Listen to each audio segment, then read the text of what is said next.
Assalamualaikum warahmatullahi wabarakatuh. Senang sekali saya Ida Fahri di sini kembali lagi bersama Anda. Program tentu saja yang selalu Anda nanti-nantikan.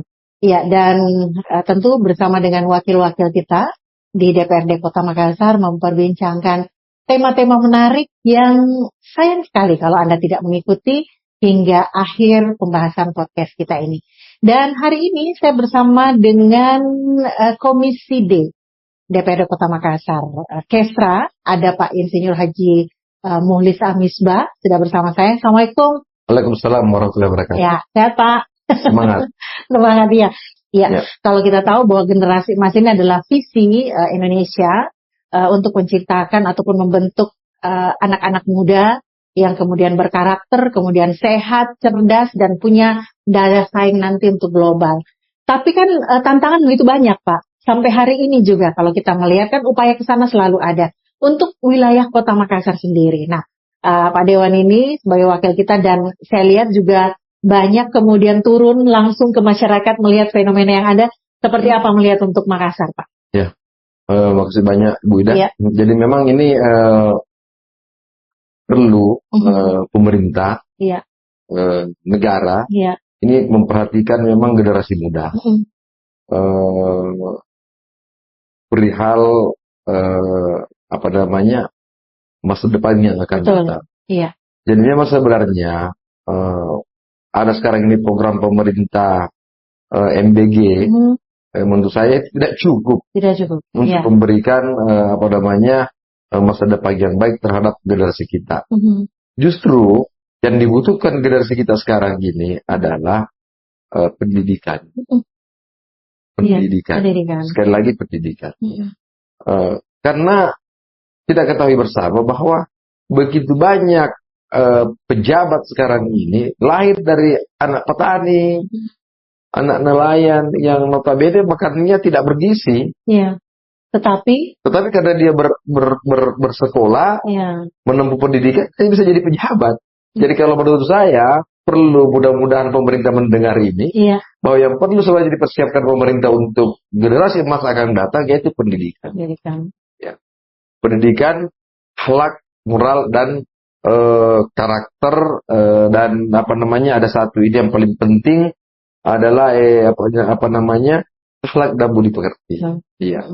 Melihat kondisi saat sekarang ini Pak ya. Nah kalau kemudian melihat apa yang terjadi saat ini artinya juga memang masalah pendidikan ini perlu ditingkatkan lagi. Iya. Jadi maksud saya, kita ketahui bersama, begitu besar anggaran yang digunakan oleh BG, makan bergizi gratis, itu memang bagus. Tapi, kalau kita melihat fakta beberapa tahun sudah berjalan ini, kurang tepat sasaran. Justru yang dibutuhkan pemerintah yang masyarakat sekarang ini, khusus di generasi muda, maksudnya pendidikan. Harusnya pemerintah memberikan support yang besar buat pendidikan, buat masyarakat khususnya anak generasi muda, karena begitu banyak sekarang ini mau melanjutkan pendidikannya, tapi kemampuan orang tuanya tidak ada. Jadi kalau saya ditanya Haji Muhlis sebagai anggota DPRD Kota Makassar, saya tidak mau membandingkan atau mau menilai atau mencela tentang MBG, tidak sama sekali. Tapi berkaitan dengan tema kita hari ini yaitu generasi emas akan datang, tidak ada solusi kecuali berikan pendidikan formil dan non-formil kepada anak-anak kita ke depan. Artinya support untuk dunia pendidikan harus lebih lagi. Seperti ini. Kalau yang menurut Pak Dewan sendiri, seperti apa bentuknya Pak? Entah mungkin lebih ke pendidikan pembentukan karakter ataukah seperti apa? Jadi sebenarnya Bu, pendidikan kan ada dua, ada formal dan ada informal. Dua-duanya dibutuhkan oleh anak muda generasi sekarang, ya kan? Nah, seperti saya, anak muda sekarang ini sebenarnya kalau mau dicerdaskan bukan perutnya yang diisi, tapi kepalanya yang diisi dengan ilmu pengetahuan. Nah, bukan berarti kami tidak butuh makan. Tapi dengan biaya yang besar sekali di MBG, sebenarnya saya tidak mau bawa masa MBG. Cuman kaitan tadi itu, supaya pemerintah mendengar bahwa masyarakat sekarang ini, anak muda untuk mencapai generasi emas adalah dia butuh pendidikan, bukan butuh makan. Ya, meskipun mungkin memang membutuhkan juga generasi yang sehat, tetapi lebih perlu diutamakan adalah pendidikan. Pendidikan. Nah, mungkin program Bapak Presiden Prabowo sudah sangat bagus, tapi perlu dievaluasi pelaksanaannya sekarang ini. Karena akan memperkaya orang-orang tertentu program ini. Dan memang tujuannya bagus sih semuanya program. Cuman perlu dievaluasi. Pemerintah tidak boleh egois, tidak boleh, haruslah legowo melihat fakta-fakta di lapangan bahwa program pendidikan sangat dibutuhkan oleh masyarakat kita untuk mencapai generasi emas. Yang kedua adalah pendidikan non formal. Nah, anak-anak butuh pelatihan-pelatihan, seminar-seminar, workshop-workshop. Tapi lagi-lagi tadi mereka terbentur dengan kegiatan anggaran. Tapi coba misalnya pemerintah menggelontorkan anggaran yang misalnya besar, misalnya pendidikan misalnya, memberikan pelatihan-pelatihan kepada anak muda bahwa nih ada workshop direct milioner, cara cepat jadi milioner. Atau silakan anak-anak berbondong-bondong misalnya kami fasilitas transportasi ke Jakarta, ataukah diadakan misalnya di Makassar, di Malino, disediakan tempat yang bagus, disediakan mentor yang bagus, dan itu gratis misalnya. Jangan untuk kalangan tertentu memang dipublis. Tetapi pesertanya dipublis, pesertanya siapa saja yang mau. Daripada ada banyak program pemerintah itu menggugurkan kewajiban. Menggugurkan kewajiban. Kalau menurut saya, publis aja itu program, karena tidak semua juga orang yang mau ikut. Pasti kalau orang misalnya mau berubah, pasti ikut di program itu. Misalnya, pemerintah sudah memberikan anggaran buat pendidikan anak-anak kita, baik tingkat PAUD, SD, SMP, SMA, sampai perguruan tinggi. Oke. Nah, sekarang ada juga memberikan biaya pendidikan buat non formal. Seperti misalnya membuat workshop. Misalnya salah satu contoh misalnya workshop direct milioner, cara cepat jadi milioner. Itu workshop seperti itu bisa merubah karakter anak-anak. Saya sendiri alumni dari sana, ya kan. Jadi saya cepat bisa memfilter hal yang tidak baik, bisa mendeteksi. Karena kenapa? Di situ memang kami dikasih ilmu pengetahuan yang memang tidak perlu dipelajari di pendidikan formal. Nah, tapi memang waktu itu jujur saya bayar 3.500.000 ikut pendidikan doang pribadi. Tapi kalau orang yang tidak mampu mau ikut pendidikan itu di mana mau ambil uang? Karena pemerintah harusnya membuka ruang itu. Konsep seperti itu, Pak ya. Konsep seperti ini salah satu contoh saja. Nah, jangan kegiatan seperti itu dibuat untuk kalangan tertentu untuk menggugurkan saja kewajiban itu. Saya paham maksud Pak Dewan begini. Mungkin ada kegiatan seperti itu, tetapi peserta-pesertanya ini memang sudah ditentukan orang-orangnya, atau yang memang tidak mampu tidak mampu masuk, Pak ya. Kalau saya dipublis saja, dipublis nih pemerintah melakukan kegiatan training misalnya cara cepat jadi pengusaha. Saya sangat yakin orang-orang yang punya keinginan ke situ pasti dia mendaftar. Daripada orang tertentu disuruh cari, dicari temannya, kenalnya yang tidak punya keinginan ke situ, akhirnya menggugurkan kewajibannya saja. Hanya gugur kewajiban saja untuk kegiatan itu, Pak. Padahal banyak orang di luar sana, anak-anak kita yang pingin berubah, yang pingin belajar tapi nggak ada duit. Seperti itu. Baik. Ada program pemerintah kota, Pak, Makassar Creative Hub. Apakah itu juga termasuk bahwa menurut Pak Dewan tidak terpublish dengan baik, hanya misalnya beberapa orang saja yang kemudian mencari peserta sehingga tidak menjangkau semua lapisan masyarakat, anak-anak muda yang memang mungkin hobi di situ atau punya keinginan di bisnis itu, seperti itu? Makassar Hub sudah bagus, tinggal mau disempurnakan. Nah, di Makassar Hub itu masih sebatas kegiatan-kegiatan anak muda yang masih sangat terbatas. Maksud saya belum fenomenal. Maksud saya coba ini sebenarnya kata-kata tadi sudah bagus, tapi mau ditingkatkan dan disempurnakan. Saya belum pernah lihat gebrakan yang dahsyat dari kegiatan itu. Tapi sudah cukup bagus.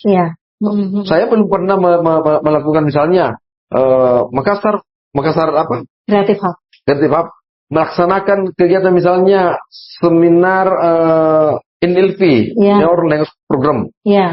Pembicaranya dari Singapura. Yang biaya pemerintah. Pasti anda berbondong-bondong dong. Kalau sekadar misalnya perbaiki HP, sudah klasik Pak ya, dan seperti itu. Cuma satu contoh, saya tantang pemerintah Kota Makassar, bikin kegiatan misalnya, datangkan pembicara dari Singapura, atau Makassar Creative Hub, bikin kegiatan pelatihan NLP, Neural Language Program. Pasti banyak. Banyak, karena pembayarannya di Singapura ini jutaan. Betul. Tapi kalau pemerintah kota membawa ke sini, Mbak Ida ikut, boleh ikut, saya juga boleh ikut. Di NLP itu betul-betul memberikan pemahaman ilmu pengetahuan kepada anak muda, bagaimana bisa menata kehidupan ke depan, bagaimana mencinta negara. Karena memang ilmu ini tidak dipelajari di sekolah. Betul. Tapi sebenarnya Pak Dewan, ini menjadi masukan juga. Barangkali saja ada teman-teman dari pemerintah kota atau yang memang terkait dengan Makassar Creative Hub, ini masukan Pak ya? Makassar Creative Hub sudah bagus. Tinggal mau disempurnakan. Betul. Jangan program itu program yang menggugurkan saja sebuah kewajiban. Tapi kita harus membuat program itu spektakuler. Betul. Kalau melihat kan seperti juga dinas-dinas lain Pak, dinas koperasi, kemudian juga dinas ketenagakerjaan kan membuat juga pelatihan-pelatihan kepada anak-anak muda. Ini yang menarik Mbak Ida. Jadi waktu 1 tahun refleksi pemerintah Kota Makassar, Bapak Munafri Arifudin dan Ibu Alia, yang biasa disebut Mulia, di Karebosi, Pak Wali mengatakan begini, saya mau APBD Kota Makassar itu memberikan dampak langsung kepada masyarakat. Sehubungan dengan itu, banyak kegiatan Kota Makassar yang ada di instansi seperti kebudayaan, dinas koperasi, itu sekedar menggugurkan kewajiban. Sekedar menggugurkan kewajiban. Nah, maksudnya menggugurkan kewajiban, terlaksana saja. Maksud saya, bagaimana program-program itu memberikan dampak langsung. Nah, itu saya bilang tadi, anggaplah misalnya, pemerintah kota melaksanakan kegiatan pelatihan kewirausahaan selama 3 hari. Jangan pembicaranya dari dinas koperasi. Jangan pembicaranya dari OJK. Coba undang Ciputra yang datang, misalnya, yang punya Cimori yang datang, yang punya Trans atau Pesal Tanjung suruh datang di situ untuk memberikan materinya. Itu yang menarik.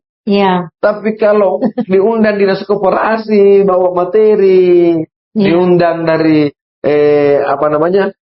OJK, sementara anak-anak muda yang pelatihan kewirausahaan yang membawa materi bukan pengusaha. Betul. Artinya tidak tepat narasumbernya. Nah, ini saya kira menjadi masukan Pak, dan yang jelas bahwa masukan ini kan positif Pak. Kita berikan bagaimana kemudian anak-anak kita, anak-anak pemuda kita yang energinya cukup besar ini kalau di Makassar Pak, semua kemudian bisa terakomodir seperti apa kemudian yang diinginkan. Tapi lagi-lagi pemerintahan Mulia sudah cukup bagus dengan adanya Makassar Creative Hub.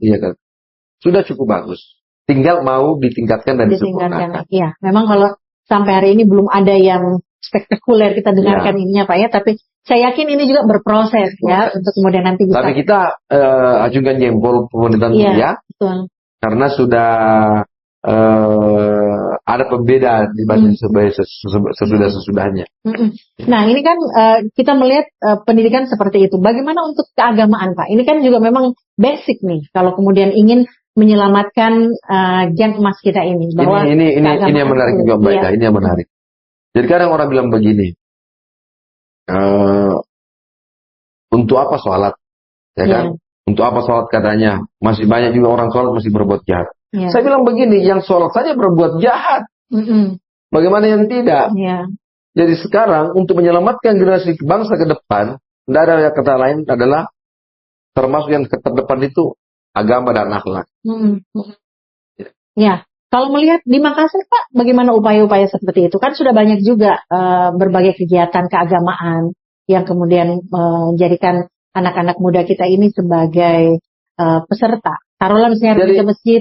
Jadi saya ada waktu, karena saya kan orangnya jujur, saya sudah punya anak dan istri, masih sering ikut belajar-belajar di luar, di Jawa, seperti ikut seminar, ikut workshop. Itu workshop yang saya pernah ikuti namanya Direct Millionaire, cara cepat jadi milioner. Itu pembelajaran yang diberikan di situ bukan cuma pembelajaran teori bisnis, betul. tapi di situ ada pembelajaran ke dalam yang dilakukan, yang notabene-nya itu adalah akhlak. Bahkan di situ ada materinya satu Mbak Ida, tahu tidak? Belajar, mati, dan menjemput hari kiamat. Iya. Nah, setelah materi pelajaran itu, belajar mati,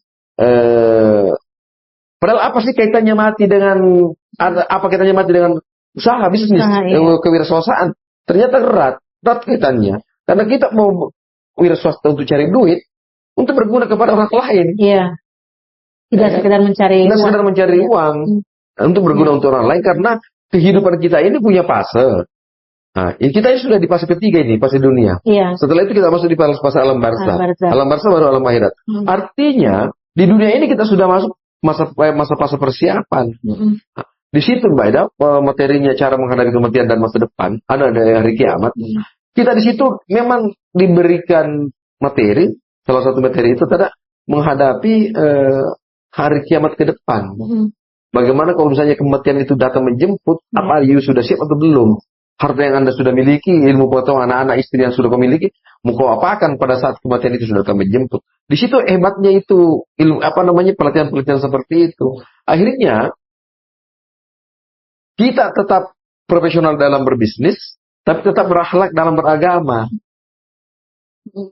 Luar biasa menurut saya, karena dunia akhirat kita bahkan saya di situ ada materinya di situ Mbak Ida, di workshop itu. Itu tahun 2011. Jadi saya cerita sedikit, waktu kami datang di sana, karena kami tinggalkan Makassar jam 7 pagi, tiba di sana jam 1 malam.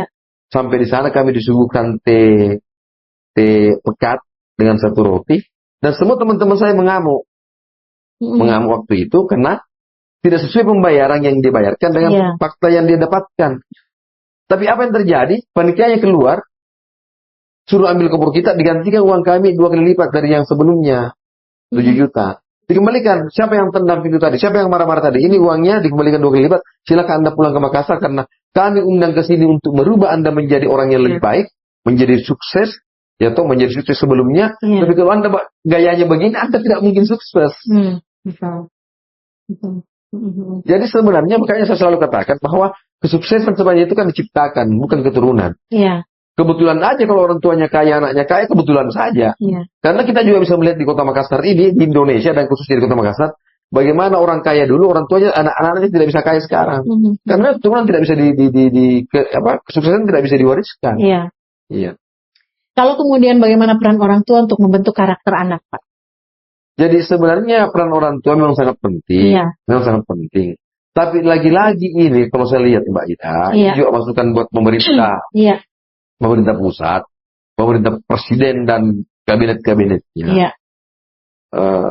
Banyaknya anak-anak muda terlantar, banyaknya kriminal di jalan.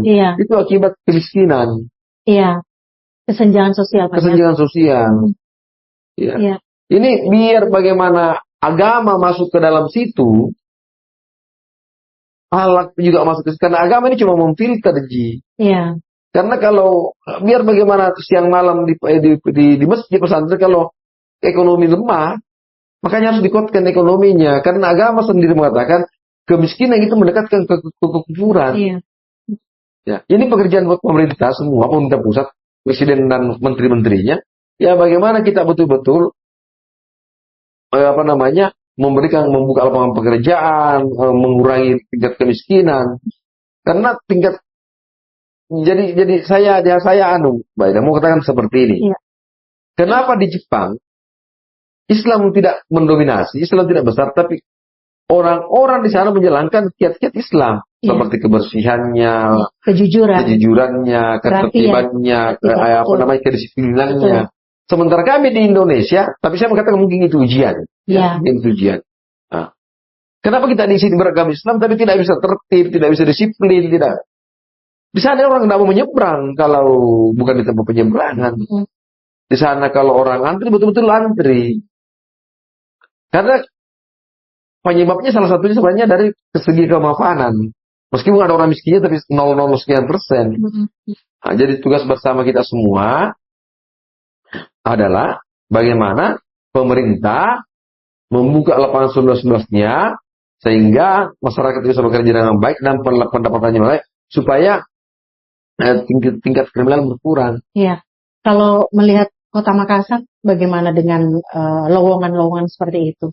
Ketika mungkin ada yang mungkin masih belum bekerja, sementara energi ini besar, nah ini bisa kemudian dialihkan dengan kegiatan-kegiatan yang bermanfaat, yang menghasilkan seperti apa kalau kemudian melihat dari Makassar, dihubungkan juga dengan pelatihan-pelatihan misalnya dari Makassar Creative Hub, dari beberapa dinas-dinas yang juga melakukan pelatihan.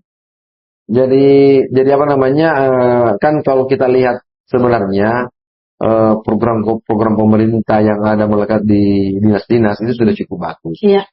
Sudah cukup baik. Cuman tetap perlu dievaluasi karena banyak kegiatan yang menggugurkan kewajibannya. Iya. Jadi kalau saya, memang ini pekerjaan kita semua.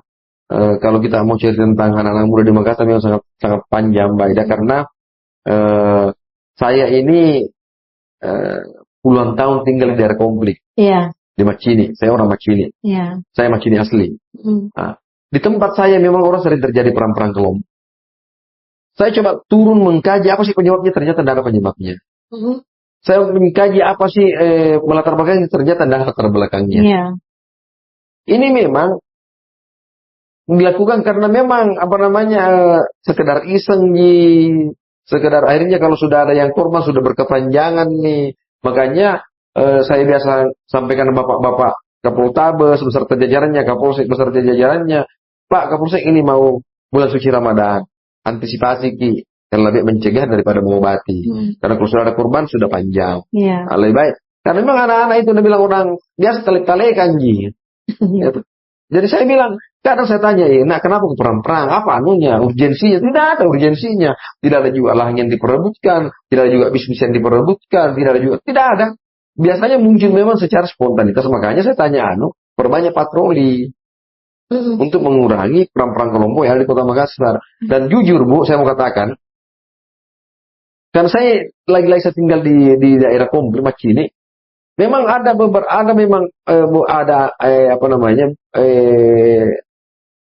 anak muda memang provokasi naik motor itu.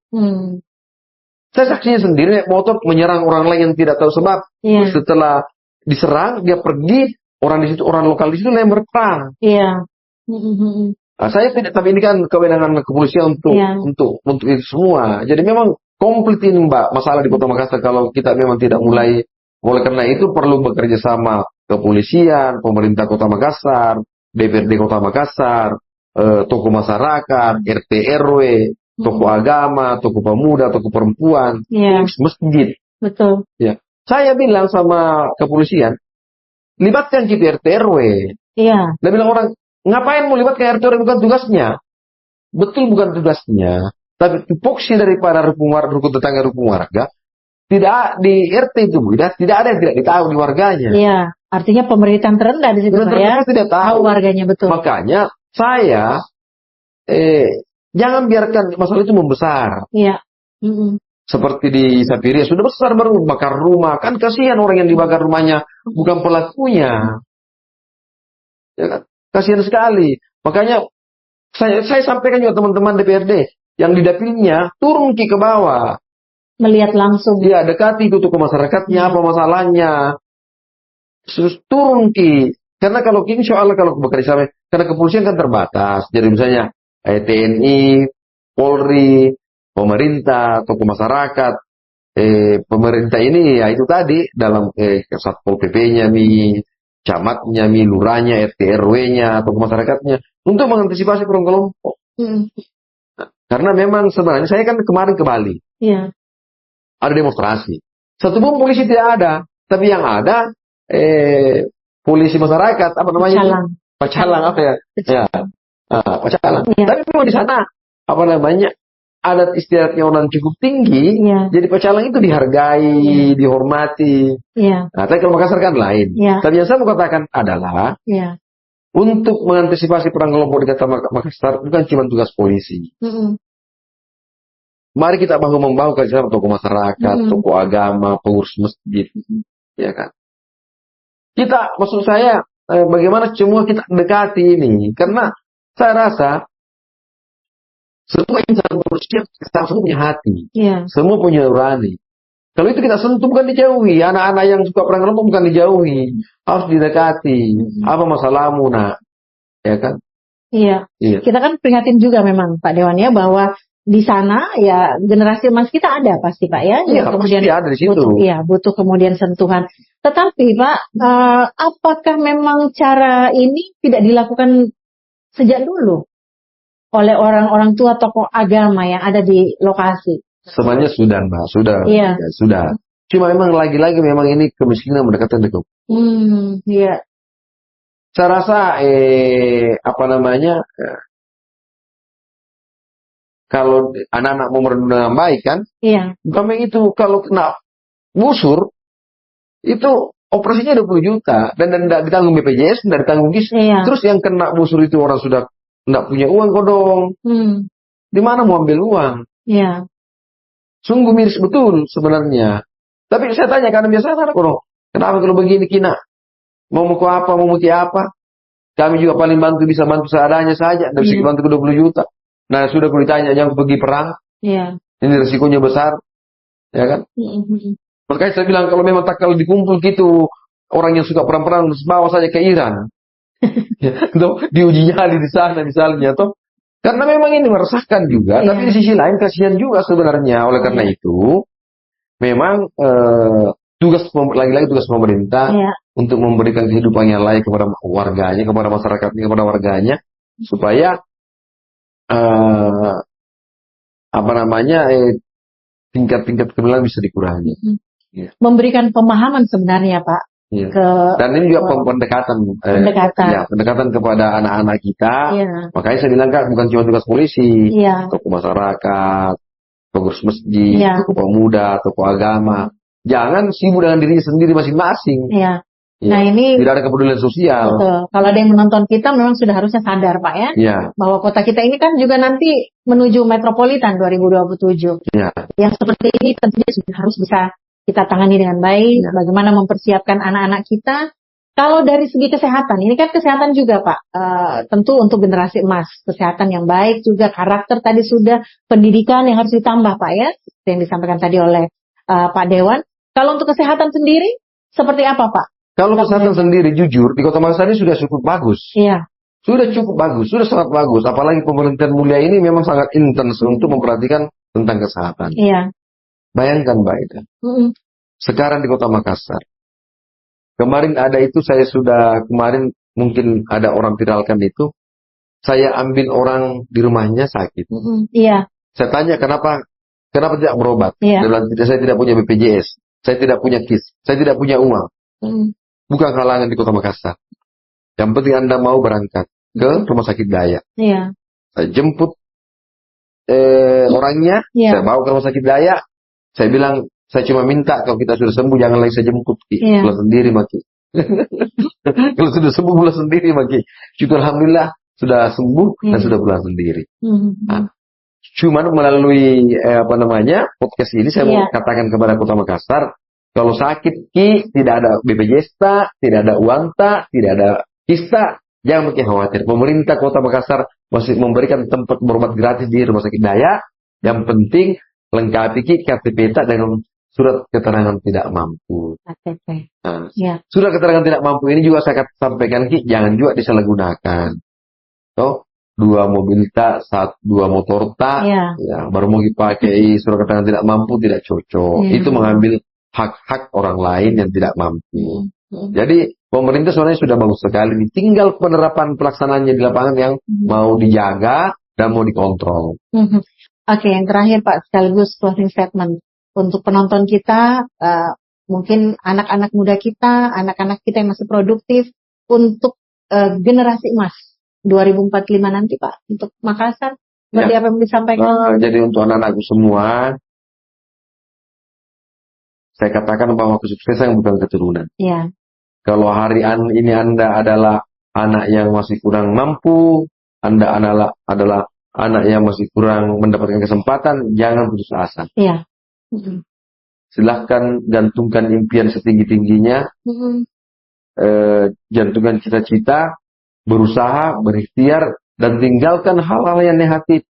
Lakukan hal-hal yang positif, karena tidak ada yang tidak mungkin. Yeah. Matahari saja setiap hari terbit di timur, tenggelam di barat, Allah bisa lakukan, apalagi membuat seorang anak untuk menjadi seorang sukses. Jadi tetap semangat, jangan putus asa, karena tidak ada yang tidak mungkin, kun fayakun. Seperti itu. Kita berharap 2045 generasi emas kita, terutama di Kota Makassar, seperti yang diharapkan. Ya. Baik. Pak Muslim Mulis, terima kasih Pak dari Komisi D Kesra. Saya sudah bersama dengan Pak Insinyur Haji Mulis Amisbah dari Komisi D Kesra DPRD Kota Makassar. Terima kasih, saya Ida Fahri, sampai jumpa.